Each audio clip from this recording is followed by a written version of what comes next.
Today we're reviewing the AMD R3 3100 and 3300X CPUs, but we have a dedicated video for the 3300X because we added benchmarks for the two CPUs at the same frequency, exposing the latency difference between them. For this video, we're focusing specifically and only on the 3100 CPU at $100, which is potentially a high volume part for budget builds. Writing this review, it really felt like we were writing a review script from the era of Intel 7700K CPUs because it's really just comparing AMD against itself in a lot of these tests.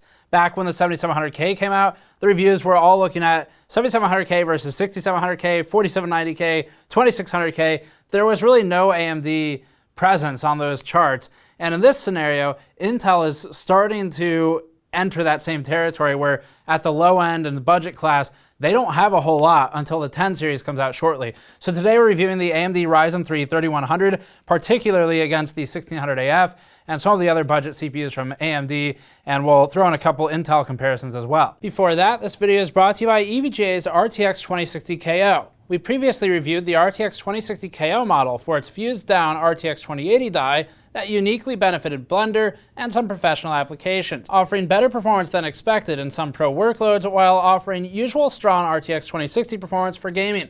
The RTX 2060 KO also includes the game Deliver Us the Moon for free with EVGA GeForce RTX cards.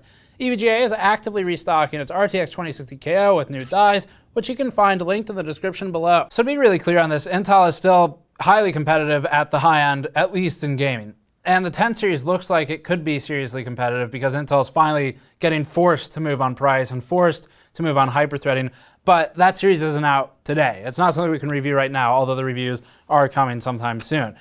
So for the CPUs out there in the $100 mark, you're basically looking at the 9100F. It's in the 75 range in theory, but often is 90.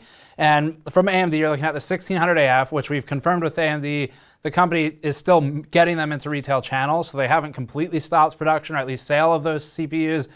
And it's just going to be luck of the draw if you can grab one before a scalper third-party seller gets one and marks it up to 150 bucks. But if it's actually at the price it should be, 1600AF is the closest competitor to today's 3100 CPU at $85 for the former and $100 for the latter. The 3300X is a $120 CPU, and we're not going to sit here and read a spec sheet to you, so the quick differences are this. The R3 3100 and 3300X are both 4-core 8-thread CPUs at $100 and $120 respectively.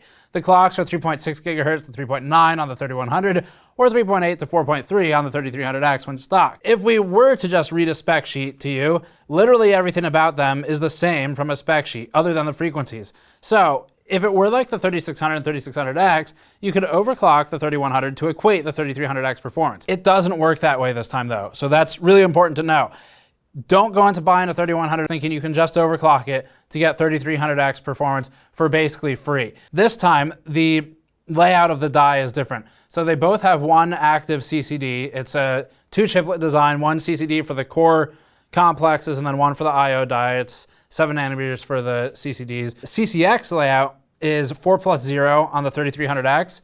So you've got 4 active cores in one CCX on one CCD, as opposed to the 3100, where it's a 2+2 setup. So you have 2 CCXs, which are basically containers for cores, and then you have one CCD, so that part's the same, but it's the split between the CCXs that changes things, and we have a block diagram we should have shown on the screen by now to help you understand that. So what all this means is that latency differences between the CCXs are going to impact a clock for clock comparison, which is what our next video is talking about specifically. We explored in a lot of depth there. We also have additional thermal tests and some other numbers that you won't see in this one.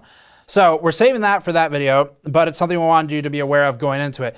For the overclocking in this one, we did try to set the lowest voltage possible that these CPUs could hold within the review timeframe, obviously, and achieve the highest all-core clocks. It looks like about 4.4, 4.5 is sort of almost there for some CPUs from when we were speaking with people who are familiar with other reviewers and what they're doing.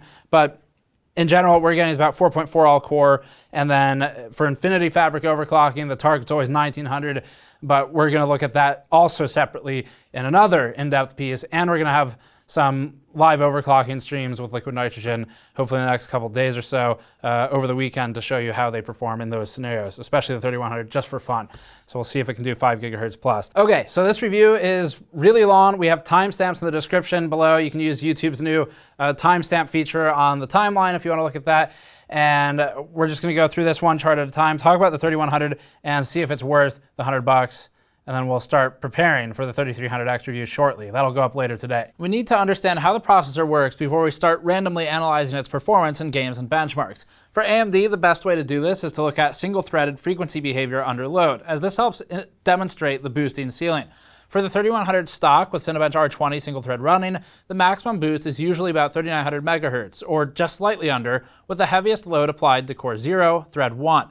Other threads, like core 2, thread 0, will come in occasionally and at similar clocks. AMD is actually hitting boost regularly this time, although we do have it under our standardized 280mm CLC.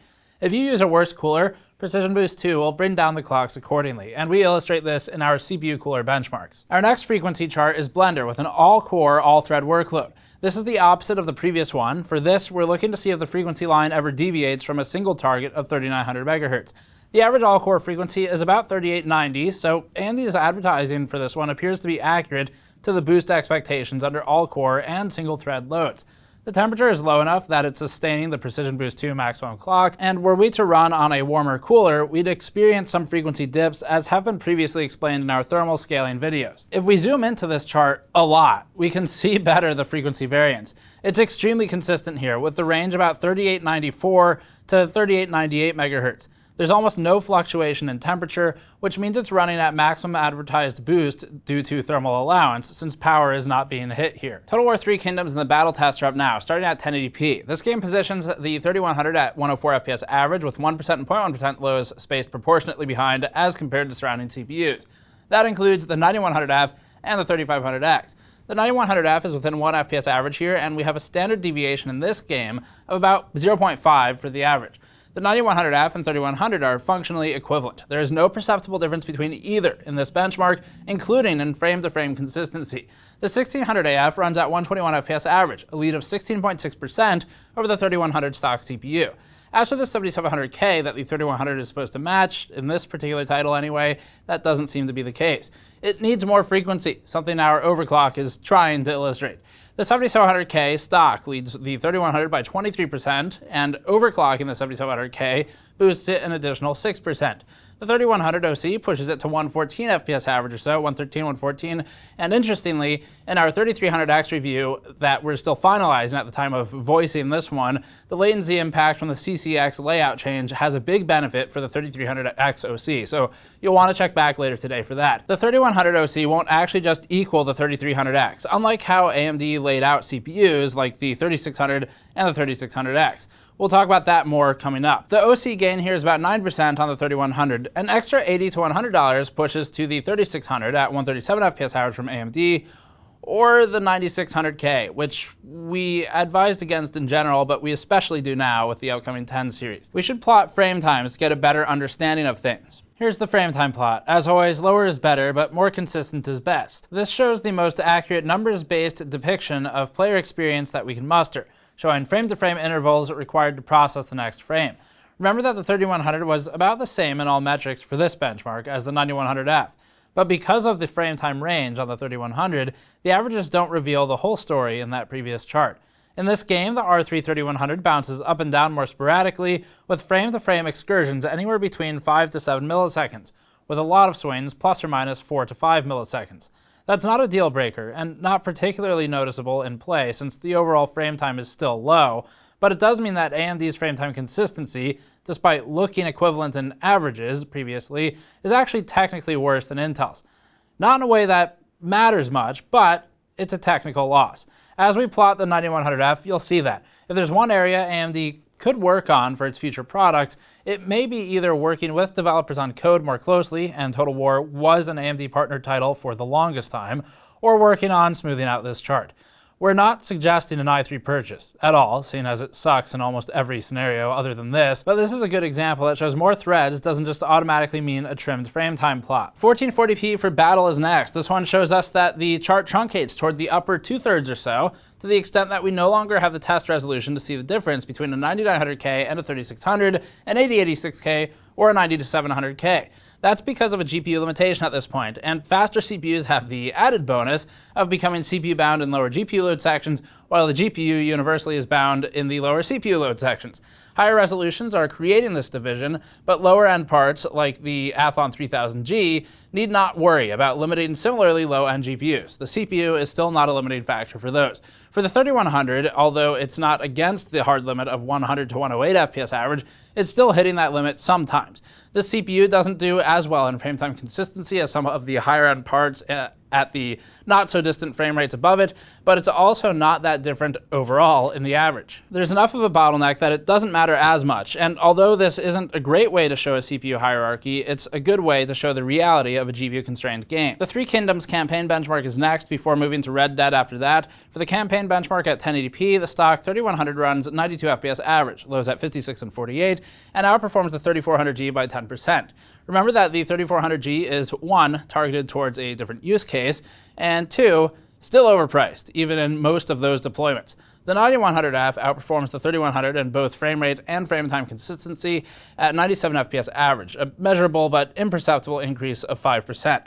The 1600AF outdoes both in average frame rate and is within run-to-run variants of the 9100F. As for the 3100 overclock, that one runs at 99 FPS average, limited again by its intra-CCD latency from CCX-to-CCX. The 7700K stock CPU runs at 121 FPS average, for reference to Intel's 2017 flagship that is, and the 7700K OC barely moves any higher in this test. The OC gets the 3100 closer to 1600 AF stock performance. The Division 2 looks more favorable for AMD, something we learned in our budget CPU roundup recently. For this benchmark, remember that our methodology piece highlighted a reconfiguration to medium settings, which means we're starting with a truncated table since we're only just adding this graphics setting to this benchmark. Many CPUs still need to be filled into the chart, so give us time on that. The 3100 runs 149 FPS average with medium, encountering a CPU bind before being GPU bound. If you ran high settings, you'd be GPU bound almost assuredly. The 3100 runs a significant and somewhat remarkable 37% ahead of the 9100F for average FPS. That's a big jump, especially considering the previous game had the 9100F technically in the lead. This also speaks to our previous result of the 1600AF's leadership in this particular title, where it runs 157 FPS average to the 9100F's lower frame rate. As for the 7700K, credit to Intel where it's due, the old flagship still runs 179 FPS average stock, a lead over the 3100 stock CPU of 20%. The 7700K OC posts an additional 8% gain over its stock score. We cap in the 9000 series and hit a GPU limit. The 3600, for reference, is about 24% ahead of the 3100 and encroaches on the 7700K. It's a meaningful upgrade, and as for the 3100 OC, that boosts to 162 FPS average over 149 FPS average, a jump of 8.7%. Red Dead Redemption 2 is next, starting with 1080p and Vulkan. This chart tops out really hard, as you can see from the 130 to 132 FPS average range. We don't have the ceiling to establish meaningful differences between the higher clocks parts, including the 7700K at 5.1, but we've added 1080p medium settings to help accommodate some of that. The 3100 is far away from this limit at 1080 high with Vulkan. That's fortunate for our comparison today. At 108 FPS average, it's about the same as the 1600AF and about 8 to 9% ahead of the 9100F, with 1% and 0.1% lows within error and run-to-run variants of both. The 7700K stock CPU is clipping against the GPU limit, so from all we can gather, there's minimally a 21% lead with this API and with these settings, but potentially more if the GPU limit were lifted. Overclocking the 3100 gets it to just a few ticks higher at 113 FPS average, with lows marginally improved. This will jump more with the 3300X, where we ditch the CCX-to-CCX transactions and extra latency. We'll skip the Red Dead 2 medium chart for this one since the CPU is already CPU bound, not GPU bound, so the results are about the same. In our 3300X review later today, this chart will become much more relevant and we'll display it then, so check back for that one. F1 2019 at 1080p plots the AMD R3 3100 at 189 FPS average, with lows measurably behind the 3500X and averages not too distant. The 1600AF technically plots below the 3100 here in both average FPS and lows. another nod to the frequency delta. The 9100F also allows the 3100 a lead of 11%, and the 7700K stock CPU isn't close to the 3100. It leads it by 21% in average FPS, and also leads it in frame time consistency. The 7700K OC's 245 FPS average leads the 3100 OC by 22%. The 3100 OC at 200 FPS average is only a 6% jump, but the 3300X OC should be more interesting of the two to look at. That test is running while we're voicing this script, so check back again later today for that. At 1440p, the results are now squashed by a limited GPU ceiling, and so the scaling shrinks. The 7700K still leads at 215 FPS average, a gap of 17% rather than the initial 21% at 1080p. The 1600AF is close enough that there's not any meaningful difference between the two, and the 9100F is still led by the 3100. The 3100 OC runs 190 FPS average. Shadow of the Tomb Raider is next. For this one, the R3 3100 runs at 114 FPS average, again flanked by the 1600AF stock and OC, with technically worse frame time consistency, but not in a meaningful or particularly noticeable way. The 9100F drags behind, allowing the 3100 a lead of 16%. The stack doesn't look that different, so we can bring the game benchmarks to a close shortly, as we've just established a pattern. The 7700K leads at 138 FPS average, a 21% jaunt over the 3100, with an overclock pushing it to 148 FPS average. That lands the 7700K OC about 22% of the 3100 OC, and as for the 3600 reference point, that's about 140 FPS average stock, so slightly higher percentage scaling to the 7700K stock. Civilization 6 is up now, a turn time benchmark to determine AI processing time on a grand strategy map. The R3 3100 requires 40.3 seconds per turn to process across 5 AI players taking 4 turns each, which has it roughly equal to the 9100F and 1600AF stock CPUs. The 1600AF OC leads by a few seconds, a reduction of 8%, while the 3100 OC reduces time required by 5% against the 3100 stock numbers. The 7700K runs at 35.4 seconds, not that impressive, but a drop nonetheless of 12% versus the 3100 stock CPU. The R5 3600 posts diminishing returns to some extent, at least for the price gap, as this game is more frequency dependent than it is core dependent. And remember, you want reduced turn times here because lower is better. The 3100 OC allows us to closer approach the 1600AF OC result, although it required a much higher frequency than the 1600AF. GTA 5 will be our last game test. We also have Hitman 2 numbers and a couple of other games, but we need to leave airtime for production and power tests, and we've already established a pattern, so there's no reason to just keep chart spamming. We're trying to choose the charts based on what produces interesting data. GTA 5 gives us a good look at the lower end. It's an older title on Dx11, and it's still among the most played worldwide. At 1080p, the R3 3100 placed again between the 1600AF stock and OC results, with the 9100F in a technical, albeit imperceptible lead.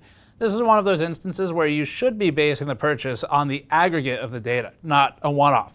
The Division 2 is an outlier in AMD's favor, as GTA 5 is an outlier in the 9100F's favor, and neither is representative of the whole, but both are real games that are at least individually representative. Overclocking the 3100 puts it at 97 FPS average, while the 7700K runs 111 FPS average overclocked and 102 FPS average stock. We're moving into production benchmarks now, starting with Blender 2.81 for a tile-based renderer that deploys each CPU thread as a tile to be independently rendered in our specially crafted benchmark scenes that we built in the house. Blender is tested in minutes to complete a render, so lower is better. Remember that animations often involve 24, 30, 60 FPS or something like that, and so each one of these frames is but a small part of the whole. That means a reduction in time against one frame, which we test, has significant knock-on effect for longer animations. The first is the GN Monkey Head render. In this one, the AMD R3 3100 stock CPU requires 29 minutes to complete the render. That puts it just behind the i7 7700K stock, which requires 4.9% less time to render. Overclocking the AMD R3 3100 gets it to 26 minutes, next to the 9600K and 1600AF, whereas the Intel i7 7700K 5.1 GHz OC, which was a pretty huge OC for its time, landed at 24 minutes. Other budget chips include the 1600AF, which is basically a 2600 at 24.3 minutes, tied with the 7700K OC. That makes it better than the stock 3100 by 15.6%. The improvement with an OC is even greater, assuming you can ever find a 1600AF to buy for under $100 again. The 9100F is left far behind, and the 9600K is behind the 1600AF stock. so we'll need to wait for Intel's next round for a bump. For the GN logo render, the 3100 stock CPU completes in 36 minutes, about tied with the 7700K stock CPU. The 9600K barely outperforms both at around 2 times the price, with the 3100 overclock landing it at 32.1 and 7700K overclock landing at 31 minutes. The 1600AF remains the unicorn here because we're uncertain if you'll ever be able to reasonably find one. We know that AMD is still making them, but we don't know how many. And we don't know if you'll be able to beat the people who are basically scalping the tickets for the 1600AF. It's going to be the CPU that got away for a lot of people. Adobe Premiere is next. This is a render benchmark using real videos we've made for our channel, including a 1080p 60 convention video and a 4K 60 set of B-roll. If you do work on YouTube videos and your videos are somewhat similar to ours in concept, you can easily draw conclusions from our results. The 1080p video is easier to render, and the 3100 stock finishes in 6.5 minutes, just ahead of the 6.7 minute result of the 7700K stock CPU. Although the 7700K jumps to 5.7 minutes at 5.1 gigahertz, a reduction of 15%. The overclocked 3100 managed to complete the same render in 5.9 minutes, a noteworthy reduction of 9%. The 1600AF runs at 6.2 minutes, just ahead of the 3100 with thanks to additional threads, and the i3 9100F is still generally inadvisable for this type of workload given its thread and frequency deficit. It's low power, sure, but without an IGP, the F is what that means, there's not much hidden value in the CPU. And low power doesn't count for much when you're talking about maximizing performance for the dollar. Our 4K render is much more time intensive for these lower end CPUs. The 3100 completes the render in 21 minutes, which has it about tied with variants of the 7700K stock CPU. The 3500X 6-core 6-thread part is outperforming the 4-core 8-thread 3100 once again, and if you're wondering why, it's partly because of the 4.1 GHz boost frequency over the 3100's 3.9 GHz boost. The 3500X isn't commonly available outside of China and is even rarely available there now, so this isn't much to consider other than for intrigue. Ultimately, even at 8 threads, this workload ends up on the brutal side for the 3100 stock CPU, which suffers from lower frequencies. The R5 3600 at 4.3 GHz is a good example of what one tier up will get you if an extra $80 is within your budget. As for the 3100 overclock, that's at 18.6 minutes, a reduction of 10% versus stock. Photoshop will appear quickly. For this one, we test transforms, filters, blend layers, and a lot of other features, and we found that the new Photoshop is still largely dependent on higher frequencies. We always point to the 9700K and 9900K OCs to prove this. The 3100 is flanked by the 1600AF on either side, thanks to its higher boost frequency natively, and the 7700K is leading by about 9% stock to stock.